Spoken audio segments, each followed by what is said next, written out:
bienvenue dans Clés Actu. Cette semaine, nous plongeons au cœur des dépenses colossales de l'IA et de leurs risques financiers, avant de nous pencher sur l'urgence climatique avec le dernier rapport de l'ONU sur la déforestation. Nous analyserons aussi les tensions commerciales entre les États-Unis et l'Europe, le durcissement réglementaire en Chine et la semaine mouvementée d'Elon Musk. Commençons par une nouvelle qui a fait frissonner Wall Street. L'agence Moody's alerte sur les dépenses sans précédent des géants de la tech en matière d'IA.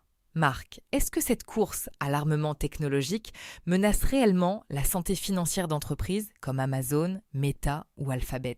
Absolument, Sophie. Moody's met le doigt sur un point crucial. Ces entreprises, pourtant parmi les plus riches du monde, sont contraintes de s'endetter massivement, de vendre des actions ou d'utiliser des montages financiers complexes pour financer leurs investissements en IA. C'est une course effrénée où ne pas investir, c'est risquer de perdre sa position dominante. Mais cette pression sur la liquidité et la dette pourrait fragiliser leur qualité de crédit à long terme, même pour les plus solides. On parle ici de centaines de milliards de dollars. L'IA est un pari stratégique, mais aussi un fardeau financier considérable. Et au-delà de la santé financière des entreprises, il y a aussi la question de la distillation de l'IA, un concept technique qui devient un enjeu réglementaire majeur. Comment réguler ces technologies pour éviter les dérives sans étouffer l'innovation ? Pour le consommateur, ces dépenses doivent se traduire par des services toujours plus intégrés et souvent opaques. La pression financière sur les entreprises pourrait aussi se répercuter sur les conditions de travail ou la qualité des services. Il est crucial de trouver un équilibre pour que cette révolution technologique bénéficie à tous, sans créer de nouvelles vulnérabilités systémiques ou humaines. Changeons de sujet pour aborder une préoccupation majeure, l'environnement. Un récent rapport de l'ONU alerte sur une hausse alarmante de la déforestation tropicale. Julie, les chiffres sont-ils aussi préoccupants qu'il y paraît ? Les chiffres sont malheureusement sidérants, Sophie. En 2022, nous avons perdu 4,1 millions d'hectares de forêt tropicale, l'équivalent de 11 terrains de football par minute. C'est une perte nette qui s'accélère et aggrave la crise climatique et de la biodiversité. Cette destruction est principalement due à l'expansion agricole et à l'élevage, répondant à une demande mondiale croissante. Pour les populations locales, c'est une catastrophe. Perte de moyens de subsistance, déplacements forcés, et une menace directe sur des écosystèmes vitaux. D'un point de vue stratégique, la déforestation est un enjeu géopolitique et économique majeur. Elle impacte les chaînes d'approvisionnement mondiales, la sécurité alimentaire et la stabilité régionale. Les pays qui dépendent de ces ressources naturelles sont confrontés à des pressions internationales croissantes. La lutte contre la déforestation exige une coopération globale, des politiques agricoles durables et une traçabilité accrue des produits.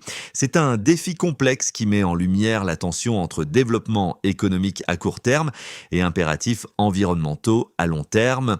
Passons maintenant à la scène internationale. Donald Trump a de nouveau menacé l'Union européenne de tarifs substantiels, l'accusant de voler les géants technologiques américains. Marc, comment interpréter ces déclarations et quelles pourraient être les conséquences ? C'est un classique de la rhétorique trumpienne, Sophie, mais qui, s'il est mis en œuvre, pourrait avoir des répercussions majeures.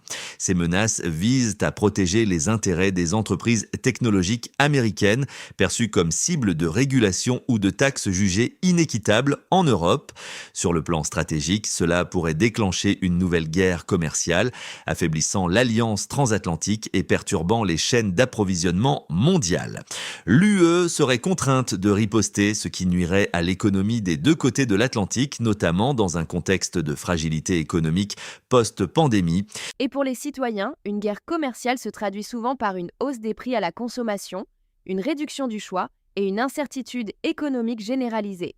Les entreprises européennes et américaines, surtout les PME, seraient les premières victimes de ces barrières tarifaires. Cela pourrait également freiner la coopération sur des sujets cruciaux comme la régulation du numérique ou la lutte contre le changement climatique, au moment où nous en avons le plus besoin. C'est une approche qui privilégie la confrontation à la collaboration, avec des conséquences humaines et sociales non négligeables. Restons dans la régulation, mais cette fois en Chine. Le gouvernement a infligé une amende colossale de 765 millions de dollars à Trip.com pour abus de position dominante. Marc, est-ce un signal fort de Pékin envers ses plateformes numériques? Absolument, Sophie. Cette amende salée à Trip.com s'inscrit dans une campagne plus large de Pékin pour encadrer ces géants technologiques. L'objectif est multiple: briser les monopoles, protéger les consommateurs et surtout réaffirmer le contrôle de l'État sur un secteur qui a pris beaucoup de poids. C'est une stratégie de redressement pour aligner ces entreprises sur les objectifs politiques du parti, qu'il s'agisse de la prospérité commune ou de la sécurité des données. Cela envoie un message clair: l'ère de la croissance débridée est terminée. La conformité est désormais la priorité. Du point de vue humain et sociétal, ce durcissement réglementaire a des implications importantes. D'un côté, il peut être perçu comme une protection contre les pratiques monopolistiques et une tentative de réduire les inégalités. D'un autre côté, il soulève des questions sur la liberté d'innovation et l'autonomie des entreprises. Pour les utilisateurs, cela pourrait signifier des services moins personnalisés ou moins innovants, mais potentiellement plus équitables. C'est un équilibre délicat entre le contrôle étatique et la dynamique du marché qui façonne l'expérience numérique de millions de Chinois. Pour notre dernier sujet, parlons d'un personnage qui ne laisse jamais indifférent, Elon Musk. Sa semaine a été particulièrement mouvementée, avec Tesla subissant sa pire chute depuis 2022 et SpaceX, dont l'action a reculé avant un vol test crucial de Starship. Marc, que se passe-t-il dans l'empire Musk ? C'est une semaine difficile pour Musk, Sophie. Pour Tesla, la chute est multifactorielle. Concurrence accrue sur le marché des véhicules électriques, incertitude sur la demande et des objectifs de production ambitieux qui peinent à être atteints. Les investisseurs sont plus prudents. Concernant SpaceX, le recul avant le vol test de Starship montre la nervosité du marché face aux risques inhérents à l'exploration spatiale. Chaque vol est un défi technologique et financier majeur, surtout avec les attentes élevées après l'introduction en bourse de Starship. C'est le reflet des paris très risqués que prend Musk dans ses entreprises. Et sur le plan humain, cette volatilité a des répercussions. Pour les employés de Tesla, c'est une pression constante, avec des objectifs ambitieux et une culture d'entreprise exigeante. Pour les investisseurs individuels, c'est l'incertitude et la peur de perdre leurs économies. Au-delà des chiffres boursiers, l'image d'Elon Musk, souvent perçue comme un visionnaire, est aussi mise à l'épreuve.